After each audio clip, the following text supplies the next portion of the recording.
अब देखिएगा फैक्टर देखते हैं बेटा कौन कौन। जैसे हमने लिख लिया यहाँ पे, हमने लिख लिया यहाँ पे lithium, sodium, potassium, rubidium, caesium ले लिया हमने, ठीक है। अब हमें ये देखना है कि इसकी डोनेटिंग पावर किसकी अधिक होगी। तो आपको मालूम इसका एटॉमिक नंबर 3 होता है, 11, 19, 37 और 55, पता ना। आपको टॉप टू बॉटम आने पर क्या होगा, इफेक्टिव न्यूक्लियर चार्ज क्या होगा, इफेक्टिव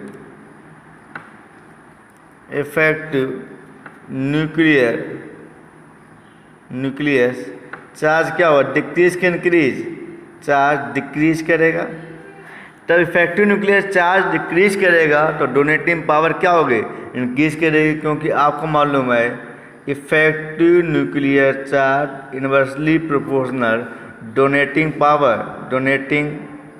पावर। जितना कम इफेक्टिव न्यूक्लियर चार्ज होगा वह इलेक्ट्रॉन उतनी आसानी से डोनेट कर पाएगा, मतलब क्या हुआ है, टॉप टू बॉटम आने पर इफेक्टिव न्यूक्लियर चार्ज डिक्रीज करेगा तो न्यूक्लियोफिलिसिटी इंक्रीज करेगी। क्लियर है? किसी को कोई डाउट? यदि नहीं समझ में आता तो मुझे बताओ, तो उसका दूसरा रीजन हम आपको बता दें यहाँ पे और समझिएगा। तब लिथियम का इलेक्ट्रॉनिक कॉन्फ़िगरेशन करेंगे 3 होता है तो 2,1 आएगा। सोडियम का इलेक्ट्रॉनिक कॉन्फ़िगरेशन करेंगे तो 2,8,1 आएगा। पोटेशियम का इलेक्ट्रॉनिक कॉन्फ़िगरेशन करेंगे 19 होता है, 2,8,1 आएगा। तो देखिएगा number of shells top to bottom increase कर रही है तो नंबर ऑफ सेल्स बढ़ेंगी, effective nuclear charge automatic decrease हो जाएगा। इफेक्टिव न्यूक्लियर चार्ज डिक्रीज हो जाएगा तो डोनेटिंग पावर इंक्रीज कर जाएगी। क्लियर है? मतलब क्या हुआ, साइज की डायरेक्टली प्रोपोर्शनल होता है effective nuclear charge. Second point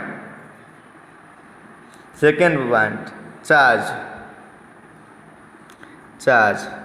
यदि यहाँ पे किसी एलिमेंट के ऊपर चार्ज लगाए, जैसे हमने डालने की किसकी चार्ज, नेगेटिव चार्ज की बात कर रहे हैं हम लोग, पॉजिटिव नहीं होगा, ठीक है। नेगेटिव चार्ज की डायरेक्टली प्रोपोर्शनल होता है न्यूक्लियोफिलिसिटी, मतलब जितना अधिक चार्ज होगा उतना ही अधिक इलेक्ट्रॉन आसानी से डोनेट कर पाएगा। जैसे एग्जांपल दिया जाए O-2 और N-3, सबसे अधिक न्यूक्लियोफिलिसिटी किस में होगी, N-3 में, फिर O- में, फिर O में, क्योंकि जितना अधिक नेगेटिव चार्ज होगा इलेक्ट्रॉन डोनेटिंग पावर उतनी ही अधिक होगी। क्लियर है? किसी को कोई डाउट? No doubt. अब अगला देखिएगा थर्ड पॉइंट दिया गया है अल्फा इफेक्ट। ये मोस्ट इम्पॉर्टेंट है, अल्फा इफेक्ट। ये क्या होता है, ये होता है, ये कोई एटम आपने लिया है, कोई आपने हेटेरो एटम लिया, उसके बगल आपने कोई जो इलेक्ट्रॉन डोनेट कर रहा है। जैसे हमने एग्जांपल देखो, जैसे हमने लिख दिया यहाँ पे COOH, माना कि ये इलेक्ट्रॉन डोनेट कर रहा है, देखिएगा ये इलेक्ट्रॉन डोनेट कर रहा है, उसके बगल में हेटेरो एटम लगा हुआ है, तो यहाँ पे ये भी इलेक्ट्रोनेगेटिव एलिमेंट, तो इसका अल्फा इफेक्ट बढ़ जाएगा, तो इलेक्ट्रॉन डोनेटिंग बढ़ जाएगी। अलग अल्फा इफेक्ट आपको अलग से वीडियो में हम आपको बता देंगे, क्योंकि पूरा हमें एक्सप्लेन करना पड़ेगा अल्फा इफेक्ट क्या होता है, ठीक है। तो इसको देखिएगा। अब इसमें जो होता है अगला देखिएगा, थर्ड पॉइंट होता है बॉन्ड एंगल। इसका मतलब क्या हुआ, कैसे हमें जानने पड़ेंगे किसका बॉन्ड एंगल अधिक होगा।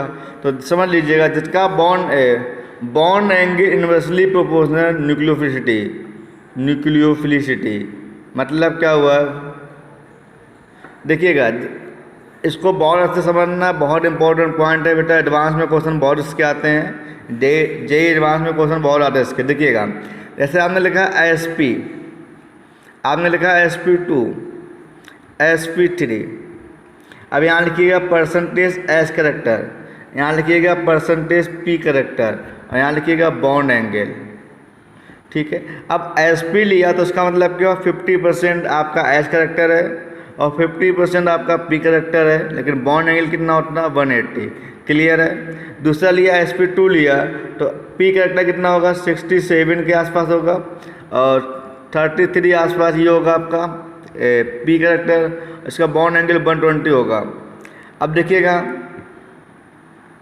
देखिएगा इसका तो 20% ये होगा, 25% P S character, 75% P character और इसका होता है 10928। अब हमसे ये बात की जाए कि सबसे पहले इलेक्ट्रॉन कौन डोनेट करेगा। सबसे पहले इलेक्ट्रॉन वो डोनेट करेगा जिसमें पी करेक्टर ज़्यादा होगा। पी करेक्टर ज़्यादा, देखिएगा समझिएगा बहुत अच्छे से, जिसमें पी करेक्टर ज़्यादा होगा वो इलेक्ट्रॉन आसानी से डोनेट करेगा।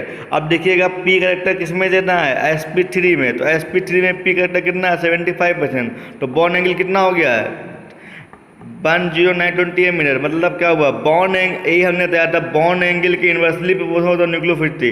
जितना कम बॉन्ड एंगल होगा उतना ज़्यादा पी करेक्टर होगा, उतना ज़्यादा पी करेक्टर होगा, इलेक्ट्रॉन डोनेटिंग पावर उतनी अधिक हो जाएगी। अब ये क्वेश्चन कैसे सॉल्व करना है, अब देखिएगा, जैसे एग्जांपल दे रहे हैं आपको, जैसे यहाँ पे दे दिया गया CS3, CS2 और CS3। अब दूसरा दे दिया गया आपको CS3, CS11, CS2। तीसरा दे दिया गया आपको CS3, C11, CH। अब यहाँ पे बोला गया A, B और C। आपको ये बताना इनमें से और इसमें से कौन सा इलेक्ट्रॉन पहले डोनेट करेगा।